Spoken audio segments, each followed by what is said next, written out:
Hello, I'm Cindy Xu. My school number is 33. I'm sophomore, and I'm going to read Aala Khani, What It's Like to be a Parent in a War Zone. Worldwide, over 1.5 billion people experience an armed conflict. In response, people are forced to flee their country, leaving over 15 million refugees. Children, without doubt, are the most innocent and vulnerable victims. But not just from the obvious physical dangers, but from the often unspoken effects that wars have on their families.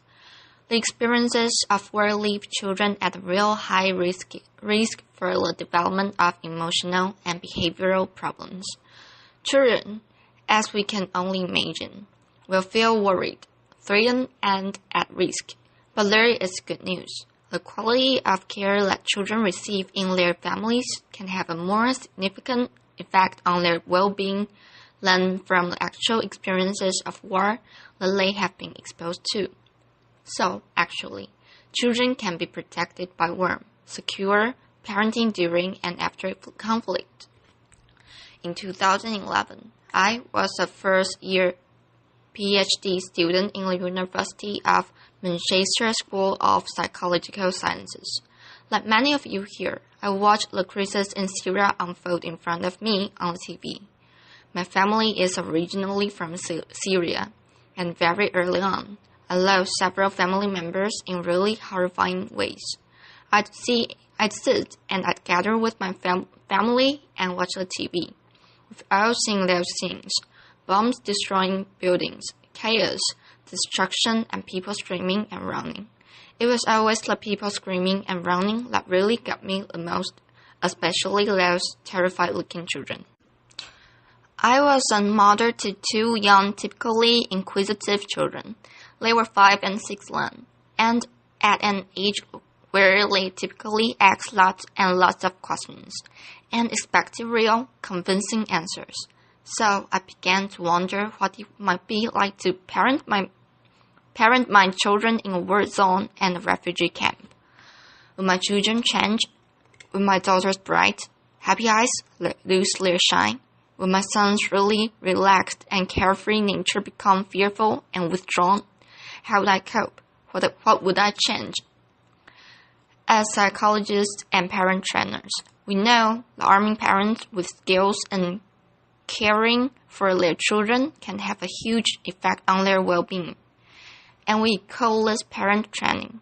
The question I had was, could parent training programs be useful for families while they were still in warm zones of refugee camps?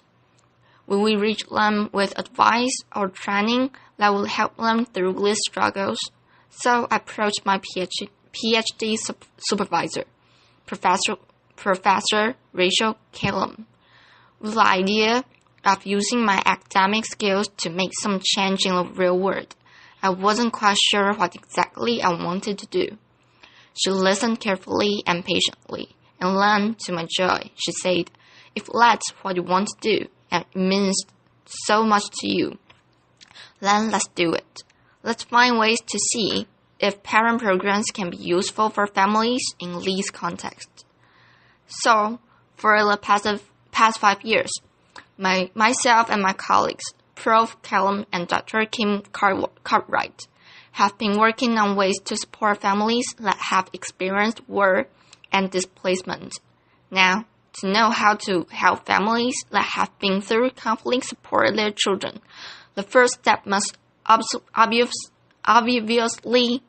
be to ask them what they're struggling with, right?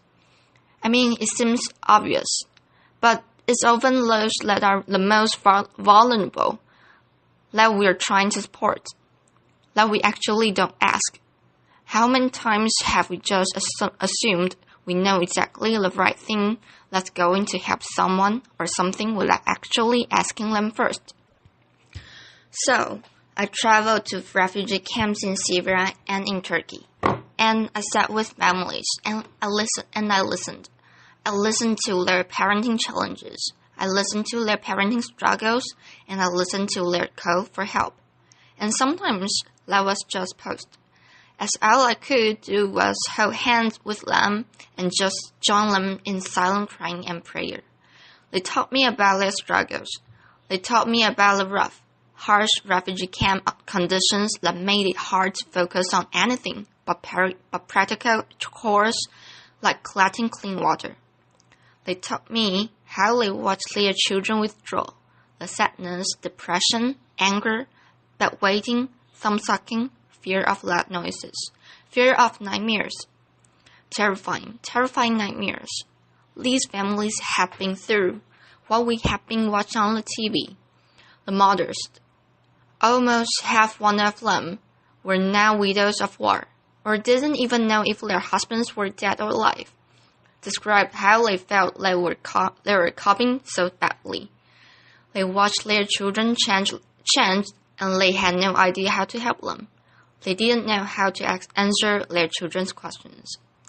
What I found incredibly astonishing and so motivational was that these families were so motivated to support their children. Despite all these challenges they faced, they were trying to help their children. They were making attempts at seeking support for NGO workers, from refugee camp teachers, professional medics, other parents. One mother I met had only been at camp for 4 days and had already made 2 attempts at seeking support for her 8-year-old daughter who was having terrifying nightmares. But sadly, these attempts are almost always useless. Refugee camp doctors, when available, are almost always too busy or don't have the knowledge or the time for basic parenting support. Refugee camp teachers and other parents are just like them, part of a new refugee community who's struggling with new needs. So then we began to think, how could we help these families? The families were struggling with things much better than they could cope with. The Syrian crisis made it clear how incredibly impossible it would be to reach families on an individual level. How else could we help them? How will we reach families at the population level and low cost in these terrifying times?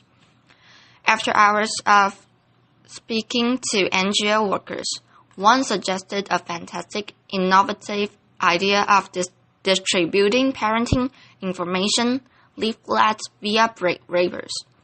Bread wrappers that were being delivered to families in a conflict zone in Syria by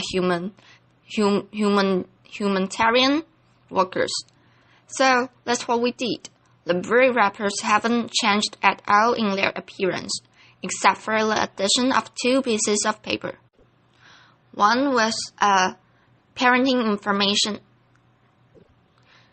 The flatlet had basic advice and information that normalized to a parent what they might be experiencing and what their child might be experiencing, and information on how they could support themselves and their children, such as information like spending time talking to your child, showing them more affection, being more patient with your child, talking to your children.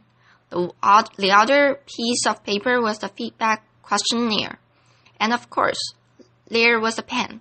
So is this simply leaflet distribution, or is this actually a possible means of delivering psychological first aid that provides warm, secure, loving parenting? We managed to distribute 3,000 of these in just 1 week. What was incredible was we had a 60% response rate. 16% of the 3,000 families responded. I don't know how many researchers we have here today, but that kind of response rate is fantastic. To have led in Manchester would be a huge achievement, let alone in conflict zone in Syria, really highlighting how important these kinds of messages were to families. I remember how excited and eager we were for the return of the questionnaires. The family had left hundreds of messages, most incredibly positive and encouraging. But my favorite has got to be, thank you for not forgetting about us and our children. This really illustrates the potential means of the delivery of psychological first aid to families, and the return of feedback too. Just imagine replicating this using other means such as baby meal distribution, or female hygiene kits, or even food baskets. But let's bring this closer to home, because the refugee crisis is one that is having an effect on every single one of us. We're bombarded with images daily of statistics and of photos. And that's not surprising, because by last month, over 1 million refugees have reached Europe. 1 million. Refugees are joining our communities. They're becoming our neighbors. Their children are attending our children's schools. So we've adapted the leaflet to meet the needs of European refugees. And we have them online, open access, in areas with a really high refugee influx. For example, the Swedish healthcare uploaded it onto their website, and within the first 45 minutes, it was downloaded 343 times, really highlighting how important it is for volunteers, practitioners, and other parents to have open access psychological first aid messages. In 2013, I was sitting on the cold, hard floor of refugee camp tent with mothers sitting around me as I was conducting a focus group. Across from me stood an elderly lady with what seemed to be a 13-year-old girl lying beside her, with her head on the elderly lady's knees. The girl stayed quiet throughout the focus group, not taking it all, with her knees curled up against the chest. Towards the end of the focus group, and as I was thanking the mothers for their time, the elderly lady looked at me while pointing at the young girl and said to me, "Can you help us with?" Not quite sure what she expected me to do. I looked at the young girl and smiled, and in Arabic I said, "Salam alaikum, Shima, what's your name?" She looked at me really confused and unengaged, but then say, "Halu." Halu is the past name for the Arabic female name, Hala, and is only really used to refer to really young girls. At that point I realized that actually Hala was probably much older than 13. It turns out Hala was a 25-year-old mother to 3 children. Hala had been a confident, bright, bubbly, loving, caring mother to her children, but the war had changed all of that. She had lived through bombs being dropped in her town. She had lived through explosions. When fighter jets were flying around their building, dropping bombs, her children would be screaming, terrified from the noise. Hala would frantically grab pillows and cover her children's ears to block out the noise, all the while screaming herself. When they reached the refugee camp and she knew they were finally in some kind of safety, she completely withdrew to acting like her old childhood self. She completely rejected her family, her children, her husband. Hala simply could no longer cope. This is a parenting struggle with a really tough ending, but sadly, it's not uncommon. Those who experience armed conflict and displacement will face serious emotional struggles, and that's something we can all relate to.